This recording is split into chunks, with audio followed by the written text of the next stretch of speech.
First, I'm going to read some information into the record, then we're going to conduct a parole interview with you. We'll also ask the warden for any input he might have regarding you. And then at the end of the interview, you'll have an opportunity to say whatever you'd like to say to the board, and then the board will vote. You understand our process? Yes, sir. This is the matter of Willie Scott, DOC number 108294, date of birth August the 4th of 1966. Mr. Scott is a second-time felony offender. He has parole eligibility date of August the 4th of 2011. An adjusted good time date of April the 28th of 2060. He has a full term date of October the 15th of 2135. He is currently serving a 153-year sentence on the counts of 2 armed robberies, forcible rape, and attempted simple escape. Having been sentenced on the armed robberies on November the 12th of 1984, March the 28th of 1985, forcible rape on July 17th of 1985, and the simple escape on July 17th of 1985. Mr. Scott, is this information fairly accurate? Yes, sir. Mr. Scott, your case has been assigned to Mr. Alvin Roche. He will begin our interview process. Would you please answer any questions he might have? Thank you, Mr. Chairman. Good morning, Mr. Scott. How are you? I'm doing all right. How are you? Good. Mr. Scott, I'm gonna place some information into the record first, and then we're gonna have a conversation, okay? Mr. Scott, you're currently 57 years old, is that correct? Yes, sir. And you have a 153-year sentence, and you served 39 years of that sentence, is that correct? Yes, sir. And you were convicted of 12 counts of armed robbery. That's 12 years each count to run concurrently with each other. Then 1 count of armed robbery, you got 99 years to run consecutive with the other armed robberies. Forcible rape, 40 years to run consecutive with the 12 and 99 years. And you had an aggravated escape, which you got 2 years, which was also consecutive, which adds up to 153 years. Is that correct? Yes, sir. You've been incarcerated since August of 1984. Is that correct? Yes, sir. And you were 17 years old at the time you committed all the offenses except the escape, and you were 18. Is that correct? Yes, sir. So tell me, what kind of programs have you completed in the 40 years of incarceration? I completed all my re-entry program as far as in personal development, problem solving, decision making, anger management, victim awareness. Sir, all that's pre-release, right? Yes, sir. Okay, so what else have you completed except pre-release?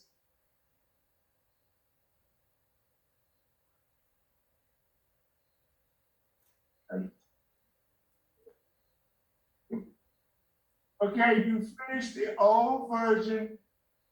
I'm gonna help you, Mr. Scott, because you pointed out if you took these programs, you should know. So basically, you finished the old version of sex offender treatment in 1999 and 2000, is that correct? Yes, sir. You did that at Louisiana State Penitentiary, right? Yeah, I've completed a lot of them at the Louisiana State Penitentiary. I went to taking up coaching in Elaine Hunts as Right. kid and stuff, but they lost a lot of my certificates by me being in And they transfer could not from Louisiana State. And DOC could not verify that you completed those, am I correct? They can verify they dig off in the records, but I don't have the certificate saying that I completed them, but I went to them classes. But 2 days after you arrived at Rayburn, and 2 days after you arrived at Rayburn, and they offered you to take sex offender treatment again, is that correct? Not to my awareness, I can't recall, you know. You arrived at Rayburn on November 21st, 2022, is that correct? Mrs. Scott, I'm talking to you. You arrived at Rayburn in November of 2022, is that correct? Yes, sir. And 2 days after you arrived, on November 23rd, 2022, an official of Rayburn offered to enroll you in a sex offender treatment, and you refused. Why? I can't recall me refusing no class that they offered me to get into. One day, can you shine some light on that for me, please? I'm looking for that. I don't see that, Mr. Roche. I do see since he has been here, he was backlogged for living in balance, and he's actively participating in Cage Your Rage. Okay, check his latest annual progress report. Okay.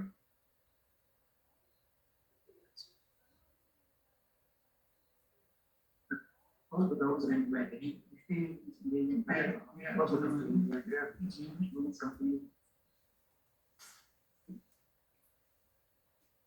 And I'm trying to locate that too, but it's in his, its own page where, you know, he had the PPI one. No, we don't have it. Okay. On August 16, 2023, a annual progress report was done, and under programs, he was removed from anger management on March 23rd, 2023. He refused the sex offender treatment in November of 2022, and he's backlogged for living in balance in November of 2022. I want to know why he refused sex offender treatment in November of 2022.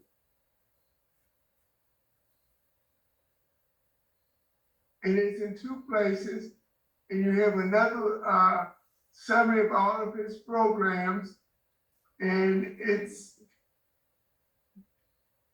also states that he refused sex offender treatment. Yeah, I have it circled here, but I don't know. We just found it in some of the paperwork. I'm not sure why, but it is circled here in two spots. Yes, sir. Yeah. So, Mr. Scott? Yes, sir. Right. But the thing is that was needed to do the reentry, he was on at the time. So it said that he's already completed his reviews.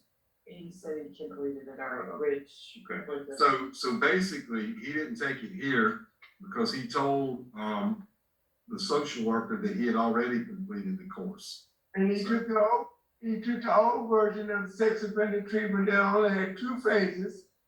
And if it wouldn't have been offered to him, I would suggest that he takes the new version. Because it's a much different version. And it's been 24 years since he took the sex offender treatment, and he needs to refresh the information that's in the program. Okay, sure. Okay, so let's continue.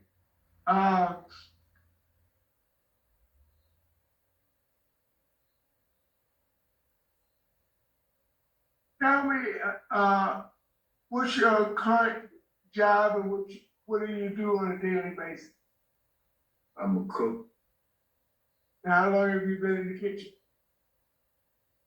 I've been cooking in the kitchen since I've been Louisiana State Penitentiary, then they shipped me to Elaine Hunts in 2014. I was the head cook there, then I just shipped me here and I'm cooking here. Okay, so you've been cooking for over 20, 30 years. Yes, sir. Okay, great. We're gonna talk about your disciplinary a little bit later. So tell me what your transition plan would be if and when you be released. Well, I'm gonna try to, I lost a lot of my parents and stuff, cause my grandmother, my grandfather one raised me. My mother, my father, I really don't know them. I know my dad had passed away, my mother, she stay in Chicago. But outside of that, my plan is, if I can make parole, I want to try to get out and get me a job, get me a place to stay, cause they got a little thing they got set up in the free world and they help dudes that just get out of prison, they got nowhere to stay. They help them, find a job and stuff. You know, Mr. Scott, there's only one problem.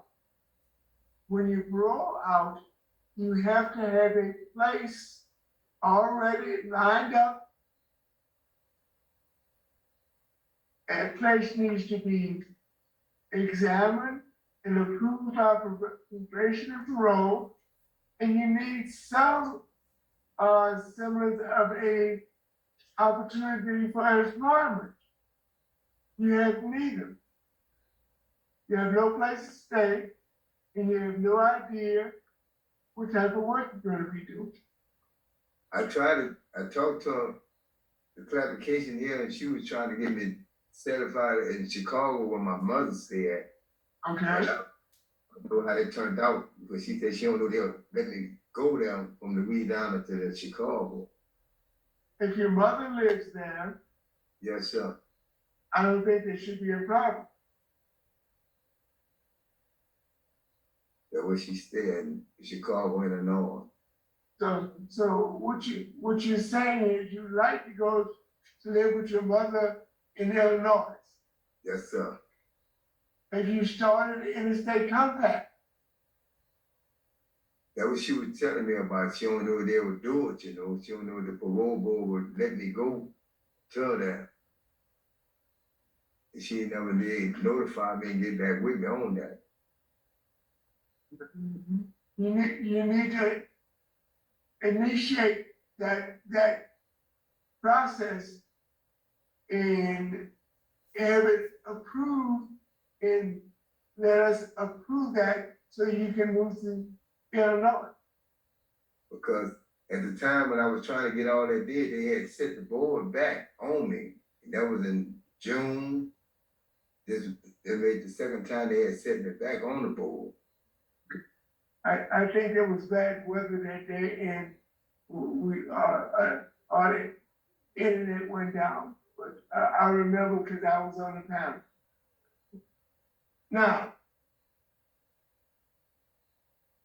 tell me about your drug addiction and abuse of alcohol. Have you ever used a drug? Yes, I used drugs at the time. I was 17 and 16 years old. I was smoking marijuana. I was drinking beer. And at the time, I was staying with my grandparents down because my mother and my father, they was street people, So my grandfather, yeah. What kind of drugs did you use? I was smoking marijuana and drinking beer. Anything stronger than marijuana? Anything stronger than marijuana? No, sir. Did you use alcohol? A couple of beers, every day. That was about it. I wasn't getting real drunk or nothing like that. What type of help have you received over 39 years dealing with your drug and alcohol issues? I went to AA and NA and Anonymous drug holder classes. Have you completed anything like living, actually you're on backlog for living in balance right now, right? Yes, sir. Now let's talk about your disciplinary issues. You've been incarcerated for 39 years. And you're still getting write-ups. in 2020, you had a write-up for intoxication and aggravated disobedience. So tell me what happened. That intoxicated, I was sick. I had the pneumonia, and they thought I was on drugs, but I wasn't on drugs. I was sick. I had been in the bed for like 2-3 weeks. So they imposed 12 weeks telephone, 12 weeks lost canteen, because you had the flu. And they thought I was intoxicated, but I wasn't intoxicated. 2021, you had a contraband write-up. Yeah, that's because there wasn't no contraband write-up. Mental health put me on in isolation due to the fact that my sister had got whooped after that from my husband. She was staying in Alabama at the time. And so they felt I needed some time to be They gave you in isolation. a contraband write-up because you had a bout with mental illness. Is that correct? That's what they locked me up for, said because of mental health. But you look at the report, you can see that I ain't never did get no sentence on them on that. They just,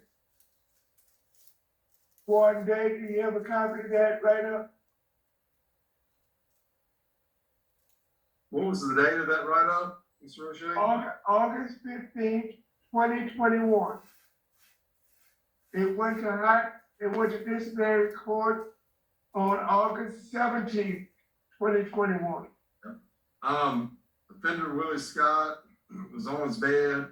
Another offender came with a lighted smoke substance. Both offenders took turns smoking and then went to offender Estave's bed to finish smoking. So it wasn't what you said it was, okay? Let me inform you that the victim's family is adamantly opposed to your early release. We have 8 impact statements from various members of your victim's family saying they are adamantly opposed based upon the impact this crime had on their relative and probably the impact from this crime resulted in an ultimate death. So tell me exactly why you're incarcerated, Mr. Scott. Tell me what you did. they said I did armed robbery. About 6-7 months after the robbery was committed, I was arrested for armed robbery. So tell me about the robbery of Me and 2 other individuals. Scott, Mr. Scott. I don't need any extra verbiage.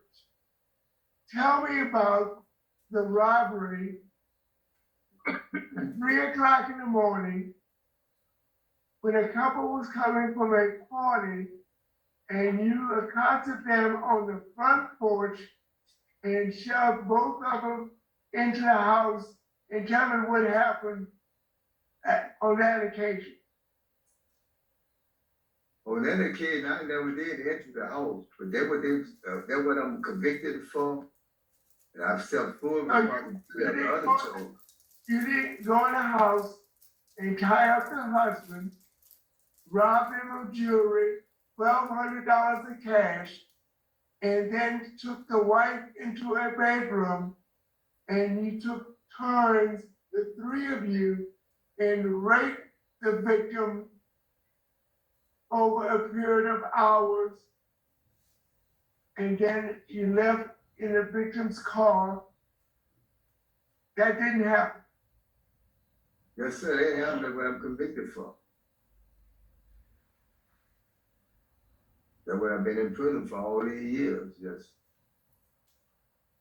Why did you feel necessary to rob the couple and then gang rape the wife?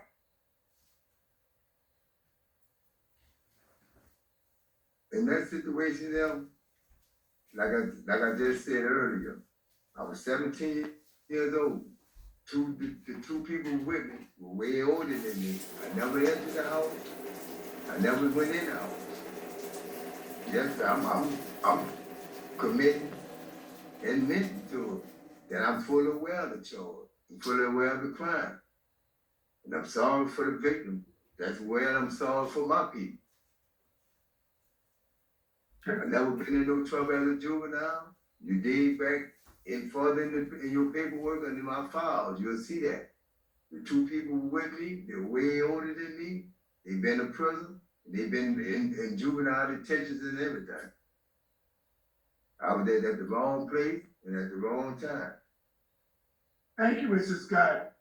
I want to answer the record that Mr. Scott has a very high needs assessment, employment, education, substance abuse, and anti-social thinking. Mrs. Scott, static 99 is a +4. In 8 years serving on this committee on parole, I've never seen an offender with a +4 static 99, which tells me that he has a high risk, medium to high risk of reoffending as far as a sexual offense is concerned. And that's very concerning to me, Mrs. Scott. Warden Day, would you like to make any comments or observations? Willie's only been here since 2022. His time here, he has contributed and been a good employee, or good worker rather, in the kitchen. And disciplinary wise here, he's been okay. Other than that, that's about all I can say. Thank you, Warden Day. Mr. Chairman. Thank you very much, I Ms. have one Rickett. question. Ms. Wise? The records show that there's a detainer from the sheriff's office. Y'all have any information on that? Mrs. Scott, do you know anything about that? A detainer from the sheriff's office? No, sir. No, ma'am. Okay. I believe it's a consecutive 6-month sentence with Orlando Parish. Up for the escape charge?